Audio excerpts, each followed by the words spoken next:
Hey everyone, I want to talk about how life structure and just things in our lives like work, family members dying, time management. I don't really know what I'm going to call the video. Obviously, you'll be watching the title by the time you watch it.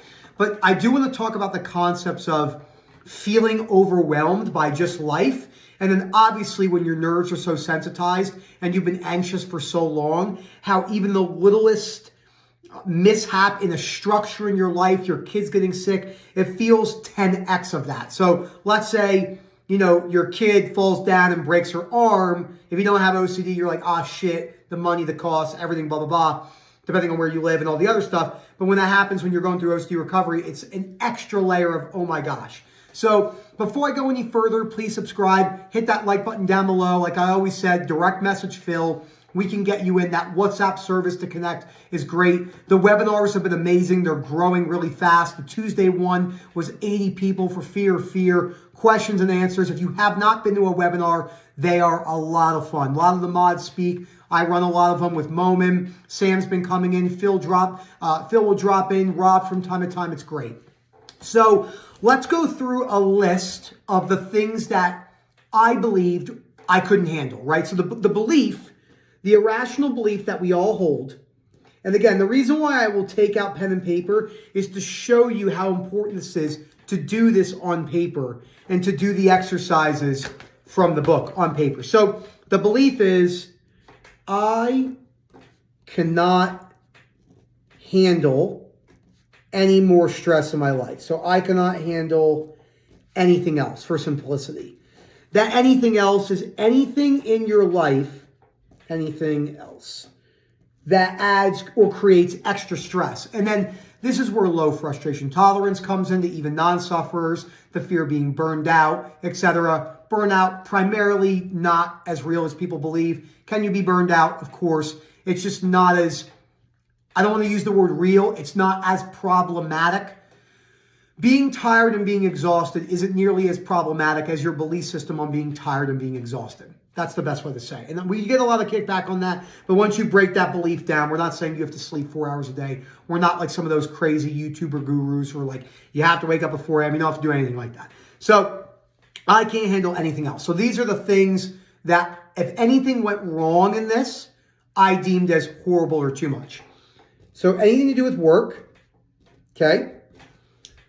Anything to do with Erica in my relationship. So that could be going on dates, anniversaries, asking her how her day is going, her interrupting me, her coming into my room. Hey, babe, I have a question. I always say when you're going through OCD and someone interrupts you, the feeling of being interrupted is almost like there's like screeching hawks in your ear, just like, ah, and if you've seen Stranger Things, it's the bats from the Upside Down because of your belief systems. So work, Erica, phone calls. So getting extra phone calls, people say, I don't want to deal with that. I can't be bothered. Family. So people will just avoid their family. That goes for in-laws. The family can tie very much into the holidays. The holidays can be a very stressful time for people. Money, children, mishaps, food, the bloating, all the stomach problems, eating like you don't normally eat. Let's see. So work, Erica, phone calls, family, exercise and nutrition. This is a big one. So let's say someone has been gaining a lot of weight and they know it and they're like, I just want to get healthy again. They think I just don't have the time right now. I don't have the energy. I can't go to the gym. I can't make time for that.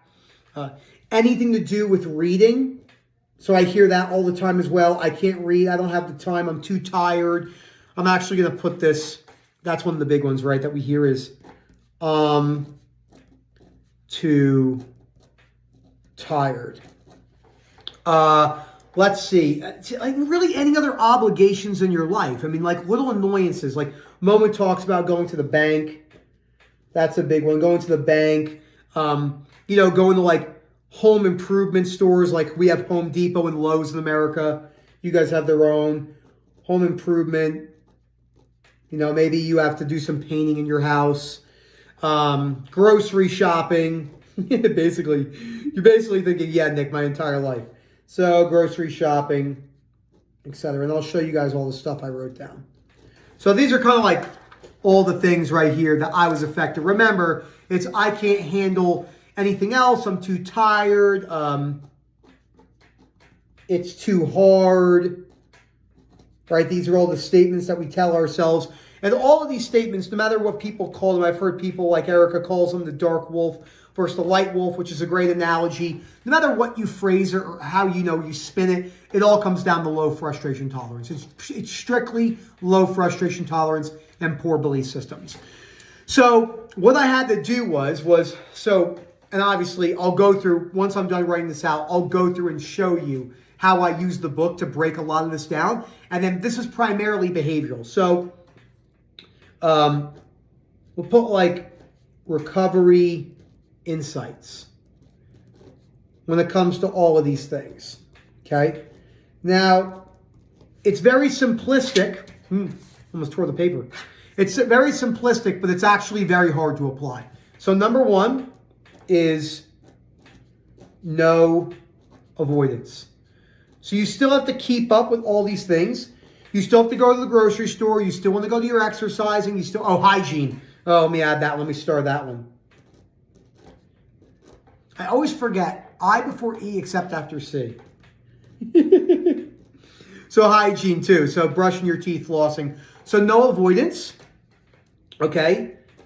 I tell a lot of people, start small and then add on.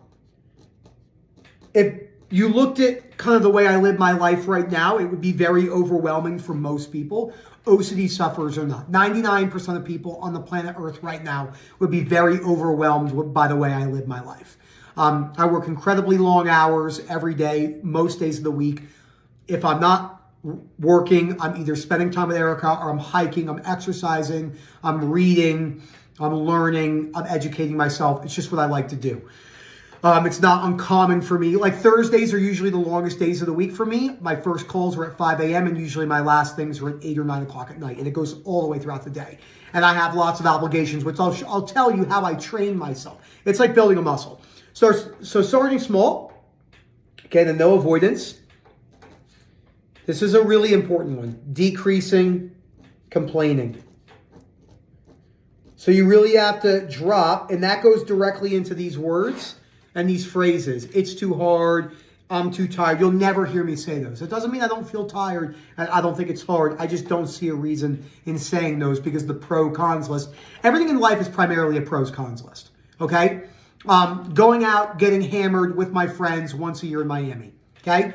Pros. Fun, memories, good time, relaxation. Cons. Hangover. My feet hurt. Could take me a couple days to get back on my feet. Cons, I have an addictive personality. Could that spill over when I get back? Sure, but it never has in the last 15 years. Doesn't mean it can't. But there's a lot of great things that happen from coming out and drinking and having memories if you can balance it. Remember, not everyone, society is very good on you're either sober or you're a scumbag. That's completely black and white, and that's not the case. There's a whole range of people who use drugs and alcohol. I'm not promoting drugs and alcohol. I'm just saying that people are very, very superficial and put simple, basic analogies on like, oh, drinking is absolutely horrible for you, and you go on, you type in the Google and then the stories come up. 1 glass of wine will kill you. It's just absolutely keeps people stuck. Okay, so no avoidance, starting small, decrease complaining. I'm gonna add these ones together because I do think it's important. Consistency plus being realistic. So I've read Ray Dalio's Principles twice. I think it's probably one of my favorite books. He talks about most habits take 18 months, daily, day in. With being a human, you'll mess up here and there. It's not the 30-day stuff. I hear a lot of stuff where people say, oh, a habit will stick in 30 days. Hardly, ever, rarely. Most habits are not even habits after 6 months. I have a very good perspective into this because I work in all different countries with cultures, different languages, all over the world. And there's some very repeatable things. People are very poor with consistency. I was very poor with consistency. Consistency is very difficult. Okay? This is a weird one. It's a lot less thinking. There's a lot less thinking, much more action. So a lot less thinking and a lot more action. Okay? So most of the things in my life that I do on a day-to-day basis, now I'm going to kind of go into. So I always have my sticky note right here. And then, which I do today, I have my goals that I have in here. This can absolutely become compulsive. So a balance is key. When things don't go right with this, which they never do, because I have a lot of things will be going wrong in my life. The more you try to be more proactive and achieve more goals, you have a lot more moving pieces. Anyone that would consider themselves in business or working in a high pressure situation or having kids, it's not just being an entrepreneur. There's so many things. Life is primarily about putting out fires, redirecting your focus, and handling those as best as you can and failing well, as Ray Dalio says. At least that's what I try to do. So like when I look at my content, so every day I've been setting some really high goals for content creation, more so than I'd even done last year. I want to do 10 TikToks, at least 28 days a month, hopefully. YouTube videos, 25 to 30 every single month. Again, like I'm doing now. And then I have my Saturday stuff. Like I have to do my KPIs for my business, my goals. I have to message 25% of the people I work with to check in. I don't have to, but I like to. I have to wash my clothes, my reading and stuff like that. And then because it's really cold and we're having this crazy weather right now, was negative 17.5 degrees Celsius, 0 Fahrenheit. I want to go out and do something later tonight, whether it's drive on the mountain road or something. So I try to make time for that stuff. So like these are the now let's go from a basis of like where I think you should be putting your effort when it comes into this stuff. These are the, and I'll write this as the questions to ask yourself, okay? So the questions to ask yourself are, as I say in many of my calls, where do you think you could use more improvement? Are you taking a realistic perspective to your goals?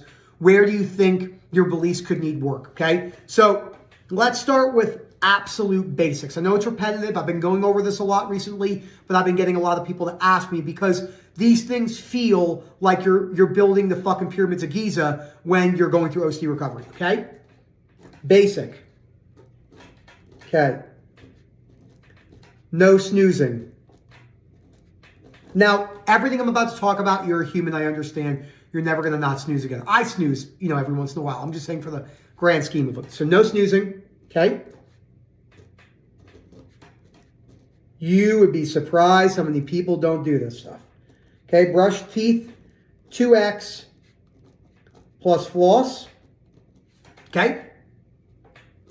I personally like breakfast, lunch, and dinner. When people they're either overeating or binging. People think it's just the eating disorders this affects. Definitely not. People are either overeating or binging, or they're not eating at all. So try to balance your nutrition, okay?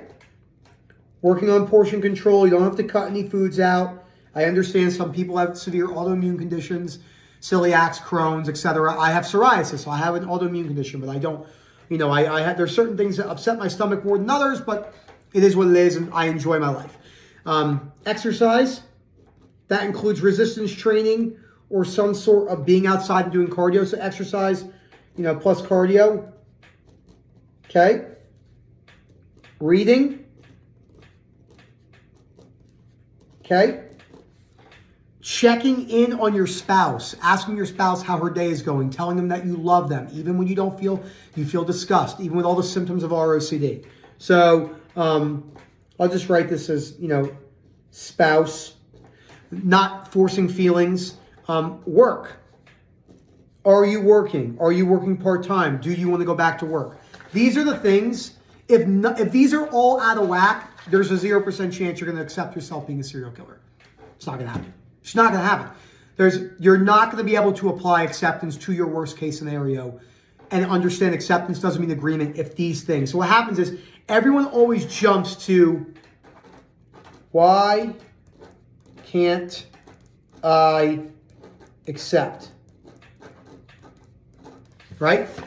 That's the question everyone asks me. Why can't I accept? I'm trying to accept. I'm trying to accept. And I say, yeah, I get that. So how are your behaviors? No, that's not what I asked you. Why can't I accept my worst case scenario? I said, the chances of what you're trying to say to me is, how can I build the Empire State Building? Have you ever built a birdhouse? No. fuck that. I want to just build the Empire State Building. Probably not going to happen. You have no idea about schematics, blueprints, electrician blueprints, cementing, everything, drywall, flooring, tiles, color. There's so many things that go into building a skyscraper. Lending, funding, insurances, things that go wrong, how the wind affects being 90 floors up. Yeah, that's what I'm trying to tell you. It's very important. I know because I made all these mistakes myself. Every single one. I wasn't brushing my teeth. I slept all day. I was a binge eater. Never did no eating, but I would just binge my ass off. Didn't exercise, or I would compulsively exercise. I didn't want to read, or I would skim read and force it. I ignored Erica for like 2 years, and I didn't want to go to work. And if I did go to work, I was going in early, going in late and leaving early. So this is how you actually handle the frustration tolerance. It's not sexy. It's simple, but it's hard to apply. So, you know, when people ask me those things, like, how do I handle the hard things in life that happen that spike my anxiety? So when understanding that's how OCD operates, it's going to latch onto those things, not avoiding anything, starting small, building up your habits and going from there. Good habits and good structure with balance is more than likely one of the most determining factors in everything in your life. Relationship success, OCD and anxiety recovery success, money success, philosophy success, religious and spirituality success, everything. So I hope you guys enjoyed this video. Let me know what you think. Keep me posted for more ideas down below if you want to see some things. I'm definitely going to be doing a video on trauma myths because there's a lot of things around trauma that hold people back. That direct message, Phil, and hope to hear from you soon. Have a good one, everyone.